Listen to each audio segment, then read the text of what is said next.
اعوذ باللہ من الشیطان الرجیم بسم اللہ الرحمن الرحیم۔ اور جب ایک چیز بدعت بن جاتی ہے لوگوں کے رواج کی وجہ سے تو اس کو صرف مباح کی حیثیت میں کرنا بھی مشکوک ہو جاتا ہے۔ ساری دنیا تو اس لیے سے کر رہی ہے کہ یہ لازم ہے، واجب ہے، شرعاً شریعت کا حصہ ہے۔ آپ کہتے ہیں کہ میں مباح سمجھ کے کر رہا ہوں، تو وہ در حقیقت ایک مصنوعی کارروائی ہوتی ہے۔ اس لیے جب کوئی چیز بدعت بن جائے تو چاہے آدمی صحیح نیت سے بھی کرے تو وہ ناقابل قبول ہے۔ ہاں، اگر سچے دل سے کوئی شخص مباح سمجھ کر کرتا ہے تو کوئی حرج نہیں، انشاءاللہ اس میں اللہ کی رحمت سے اس کے اوپر کوئی مواخذہ نہیں ہوگا۔ بہرحال اس آیت کریمہ سے بدعات کی بھی نفی ہو رہی ہے۔ اب آگے باری تعالیٰ فرماتے ہیں وہی جو ابھی پیچھے جن چیزوں کی ممانعت کی گئی تھی کہ مردار نہ ہو اور گلا گھوٹ کر ہلاک نہ ہوا ہو، چوٹ سے ہلاک نہ ہوا ہو، وغیرہ وغیرہ، تو اب اللہ تبارک و تعالیٰ فرماتے ہیں کہ البتہ اگر کوئی شخص شدید بھوک کے عالم میں مجبور ہو جائے فمن اضطر فی مخمصۃ، تو اس کے لیے جائز ہے کہ بقدر ضرورت کھا کر اپنی جان بچا لے، لیکن اس میں قید یہ لگا دی غیر متجانف لإثم، گناہ کرنے کی غرض سے نہ ہو، گناہ کرنے کی طرف میلان کی وجہ سے نہ ہو۔ یعنی کوئی شخص خنزیر بھوک کی شدت کے عالم میں مرا جا رہا ہے آدمی، اور اس وقت میں اس کے پاس کوئی کھانے کو کوئی چیز نہیں سوائے خنزیر کا گوشت، تو بقدر ضرورت جان بچانے کے لیے کھانا اللہ تعالیٰ نے جائز قرار دی۔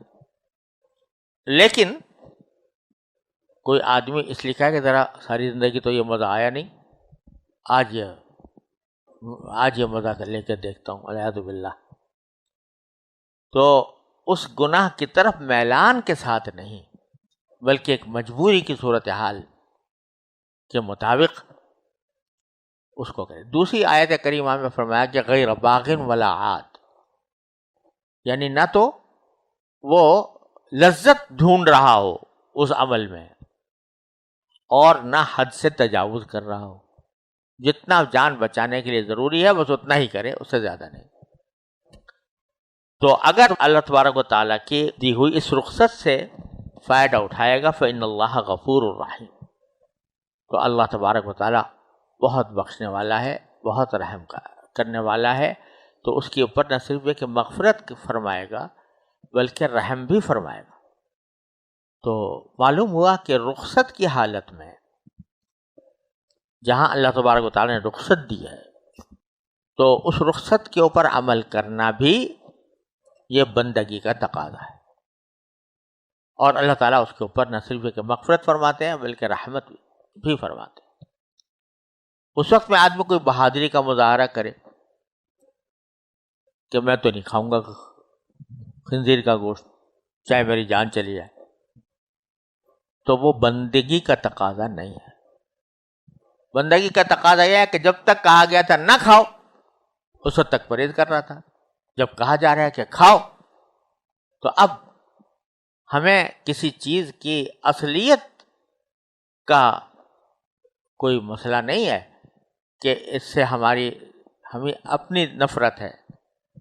اصل بات کیا ہے کہ اللہ تعالیٰ کے حکم کی اتباع ہے، اطاعت ہے۔ تو جب تک وہ فرما رہے تھے کہ نہ کھاؤ تو نہ کھانا ہی عبادت تھی، اور جب وہ فرماتے ہیں کہ کھا لو غیر متجانف لإثم تو وہ بھی عبادت ہو گئی۔ اللہ تعالیٰ کی اطاعت کا مقتضا یہی ہے کہ آدمی اس وقت میں وہ کھائے۔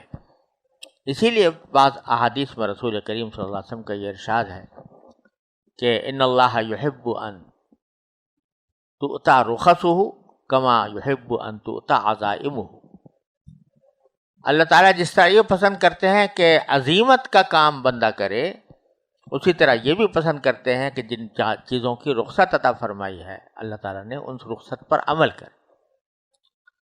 وہ بھی اللہ تعالیٰ کو پسند ہے، وہ بھی بندگی کا تقاضا ہے.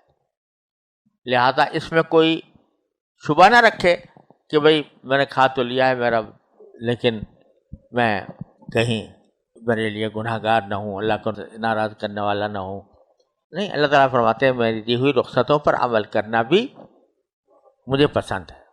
تو اس لیے وہ فرمایا کہ اللہ تعالیٰ بہت بخشنے والا اور بہت رحم کرنے والا ہے، اس میں کسی شک کی گنجائش نہیں ہونی چاہیے.